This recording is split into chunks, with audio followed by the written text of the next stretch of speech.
जय श्री राधे, जय श्री श्याम। आज हम बड़ी ही सुंदर एक कथा वर्णन करने वाले हैं। अब वर्णन आया कि बटनाथ जी को जब श्री दत्तात्रेय जी महाराज के दिव्य दर्शन हुए तो दत्तात्रेय जी महाराज के साथ श्री बटनाथ जी काशी जा पहुँचे और वहाँ काशी में प्रभु शिव शंकर के दर्शन करने के पश्चात बद्रीनाथ में जा पहुँचे।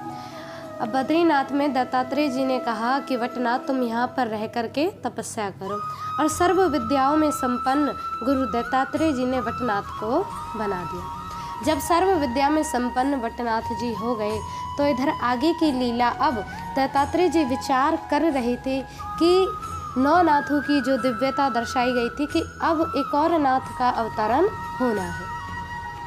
तो आगे की लीला में वर्णन आया कि जब एक बार प्रभु शिव शंकर और माँ पार्वती का विवाह का समय चल रहा था तो उस समय मैया पार्वती के दिव्य रूप को देख करके ब्रह्मा जी भी मोहित हो गए। तो ब्रह्मा जी जब मोहित हुए तो उनका स्वप्न दोषकन किसी नदी में जा गिरा। अब उस नदी में जा गिरा तो उस नदी में उस कण से दिव्य अवतरण हुआ पलायन नारायण के अवतार का। पलायन नारायण के अवतार दिव्य तेजस्वी स्वरूप, दिव्य स्वरूपता, ऐसा स्वरूप हुआ कि मानो देवता भी उनके स्वरूप को देख करके लज्जित हो जाए। अब तो वो शिशु रूप, दिव्य सुंदर स्वरूप को देख करके पास ही के गांव में पुनीत ग्राम में एक ब्राह्मण रहते थे जिनका नाम था सत्यश्रवा।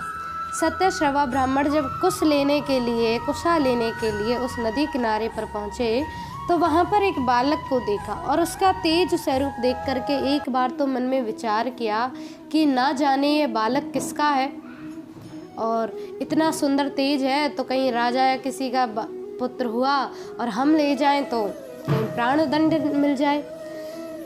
लेकिन जैसे ही सत्यश्रवा मुड़े कि तुरंत देवताओं ने पलायन नारायण के अवतार को जान करके पुष्प बरसाने प्रारंभ कर दिए।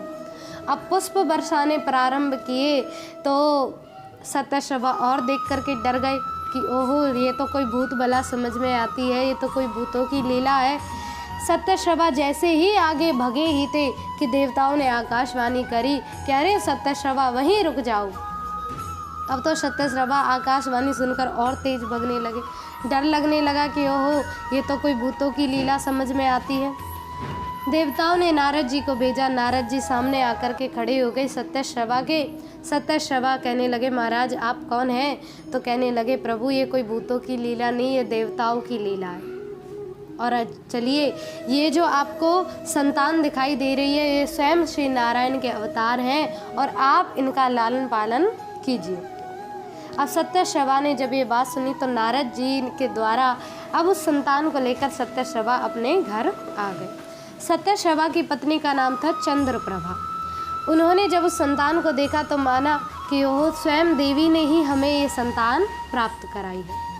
अब तो सत्यश्रवा के घर जब वो संतान, अब उसका नामकरण संस्कार किया गया, नाम रखा गया चरपटीनाथ। चरपटीनाथ 5 वर्ष के हुए, उनके इत्यादि यज्ञोपवीत संस्कार कराए गए। आगे जब 12 वर्ष के हुए तो सब विद्याओं में संपन्न उन्हें कर दिया। इधर नारद जी जब दत्तात्रेय मुनि के पास पहुँचे तो कहने लगे कि प्रभु अब आप ही बताइए कि कैसे चरपटीनाथ को हम अपनी नाथपंथी योगी में शामिल करें। तो नारद जी स्वयं ब्राह्मण रूप धारण करके, एक शिष्य रूप धारण करके सत्यश्रवा के घर जा पहुँचे और कहा कि महाराज मैं तो आपका शिष्य हूँ, आप मुझे सर्व विद्या संपन्न बना दीजिए। अब इधर नारद जी चरपटीनाथ के साथ रहा करते तो एक दिन की लीला हुई कि सत्यश्रवा संध्या बेला के समय अपना संध्या वंदन कर रहे थे और इधर एक यजमान आए, कहने लगे प्रभु हमारी गोद भराई की रस्म है वो आप करवाइए।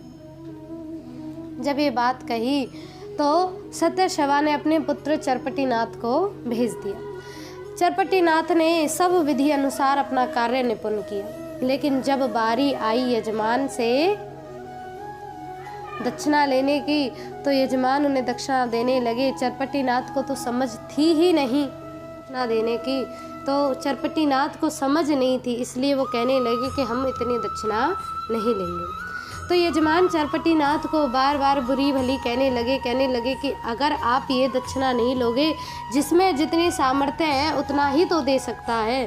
चरपटीनाथ को भी क्रोध आ गया, लेकिन उनके साथ में जो नारद जी शिष्य रूप धारण किए हुए थे, कुलम्ब नामक धारण कर, तो कहने लगे कि महाराज आप थोड़ी सी दक्षिणा और दे दीजिए, क्योंकि नहीं तो इनके पिता पुत्र में कहीं विवाद हो जाए। यजमान ने दक्षिणा देने से मना कर दिया, तो चरपटीनाथ को भी क्रोध आ गया और वो उस दक्षिणा को भी छोड़ आए। जब घर आए तो इधर चरपटीनाथ के पिता सत्यश्रवा जी ने अपना संध्या वंदन समाप्त कर यजमान के घर गए।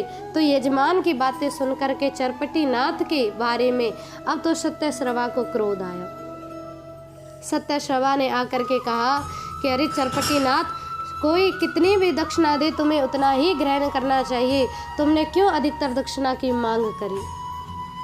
अब तो चरपटीनाथ को उन्होंने मारा पीटा, तो चरपटीनाथ को वैसे भी क्रोध आ गया और वो घर छोड़ करके चले गए।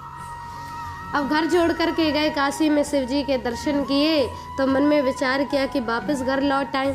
तो इधर नारद जी ने सोचा कि इनके मन में विचार आ रहा है घर लौटने का, तो नारद जी एक दिव्य रूप धारण करके आए और कहने लगे कि अरे जो शिव जी के मंदिर में आए हो तो घर जाने का विचार क्यों करते हो, एक संतत्व वृत्ति में जीवन जियो। अब तो ये बात सुन करके चरपटीनाथ कहने लगे, प्रभु मेरे जो एक मित्र हैं कुलम्ब, आप उन्हें भी मेरे पास भेज दीजिए। अब तो नारद जी थोड़ी से आगे गए, अपना भेष बदल करके फिर वो ब्राह्मण रूप शिष्य रूप धारण करके चरपटीनाथ के साथ में आ पहुँचे। अब तो चरपटीनाथ और इधर नारद जी शिष्य रूप धारण कर अलग अलग स्थानों पर भ्रमण करते हुए जाने लगे। जब भ्रमण करते हुए अलग अलग स्थानों पर जाने लगे तो एक दिव्य भाव में उन्हें दर्शन हुए थे दत्तात्रेय जी और मच्छिंद्रनाथ जी के। अब तो दत्तात्रेय और मच्छिंद्रनाथ के दर्शन कर नारद जी उनके चरणों में लौट गए। बोले, प्रभु आपने बड़ी कृपा करी जो दर्शन दिए। अब तो नारद जी और दत्तात्रेय जी महाराज को अब इस लीला को देख करके चरपटीनाथ मन में विचार करने लगे कि ये दोनों कौन है और आप इन्हें क्यों नमन करते हो। जब कुलम्ब से पूछा तो कुलम्ब ने उन दोनों का परिचय दिया, ये दत्तात्रेय जी हैं और ये मच्छिंद्रनाथ जी हैं, और अपना भी परिचय दिया कि हम स्वयं नारद हैं। तो चरपटीनाथ चरणों में लेटे और प्रार्थना करी कि प्रभु मुझसे तो भूल हो गई जो मैंने आपके रूप को जान नहीं पाया। अब तो दत्तात्रेय जी महाराज ने चरपटीनाथ के कान में अपना दिव्य उपदेश दिया, दिव्य मंत्र दिया और चरपटीनाथ को बद्रीनाथ में तप करने के लिए भेज दिया। इधर बद्रीनाथ में तप करते हुए और नारद जी भी सदैव उनके साथ रहा करते थे। दिव्य तपस्या करते हुए दिव्य तप किया, बड़ा ही आनंद स्वरूप हुआ। और इधर विचार करते भय, अब जैसे ही नारद जी ने एक दिन कहा कि चलो हम तुम्हें अपने पिता के दिव्य लोक में ले चलते हैं, ब्रह्मा जी के पास लेकर के गए। 1 वर्ष तक ब्रह्मा जी के साथ में रहे। ब्रह्मा जी को भी बड़ी प्रसन्नता हुई थी चरपटीनाथ को देखकर। एक दिन नारद जी इंद्र की सभा में ले जा पहुँचे चरपटीनाथ को। तो इंद्र ने नारद मुनि का अपमान कर दिया, कहा कि ओहो ये तो कली मुनि आ रहे हैं। तो इंद्र ने कि इन शब्दों को सुनकर नारद जी ने सोचा, हो ना हो अब तो आपसे हमें प्रतिशोध लेना ही है। चरपटीनाथ और इधर नारद जी जब इंद्र के बगीचे में टहल रहे थे तो नारद जी ने कहा, चरपटीनाथ तुम थोड़ा तेज क्यों नहीं चलते। बोले, प्रभु हमारी चाल ही ऐसी है। तो नारद जी ने कहा कि मैं तुम्हें गवन कला का प्रदान करता हूँ, जो कला विष्णु जी ने नारद जी को दी थी, वह कला आज नारद जी ने चरपटीनाथ को दे दी। चरपटीनाथ को गवन कला अनायास ही प्राप्त हो गई। और जब उस कला को चरपटीनाथ ने प्राप्त किया, अब आगे का, अब चरपटीनाथ ने कहा कि महाराज मेरी तो फल खाने की इच्छा हो रही है, आप कहें तो खा लें। नारद जी ने कहा, यदि आपकी इच्छा हो रही तो खा लीजिए। अब नारद जी के कहने से चरपटीनाथ जी ने फल खाने प्रारंभ किए और जो फूल तोड़े थे उन फूलों को ला करके ब्रह्मा जी को अर्पित कर दिया। अब तो नित्य का नियम बना लिया चरपटीनाथ जी ने, इंद्र के बगीचे में जाएं, फल खाएं और वो फूल ब्रह्मा जी को ला करके चढ़ा दें। अब तो पहरेदारों को पता चला तो एक दिन बगीचे के उस पहरेदार ने चरपटीनाथ जी को पकड़ लिया। चरपटीनाथ जी को क्रोध आया। नारद जी तो वहाँ से भाग गए, लेकिन अब चरपटीनाथ जी को इतना क्रोध आया कि उन्होंने पहरेदार पर एक भस्मी फेंकी और वो पहरेदार का शरीर जलने लगा। अब ऐसा दृश्य देखकर और पहरेदारों ने जाके इंद्र से कहा, तो इंद्र आए और इंद्र ने अपनी सेना को भेजा।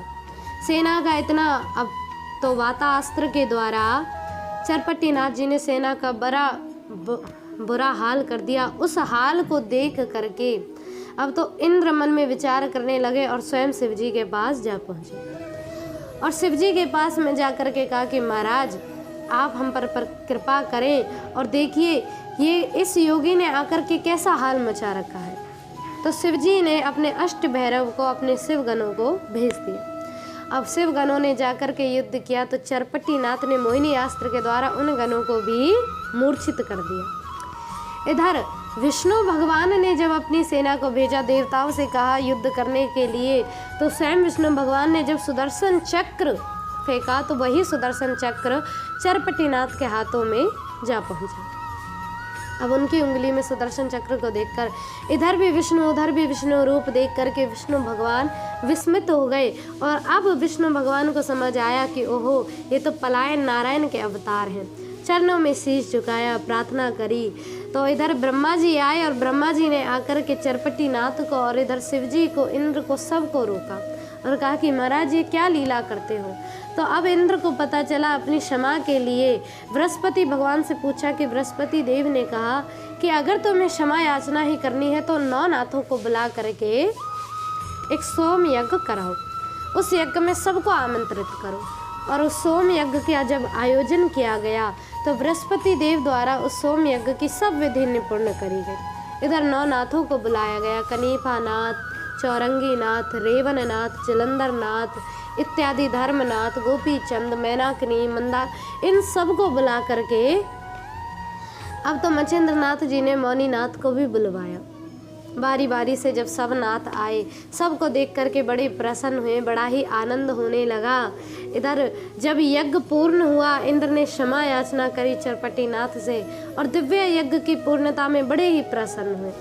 तो इधर गोपी चंद को, इधर धर्मनाथ को उनकी नगरी में पहुंचाया गया, हेलापट्टन नगरी में।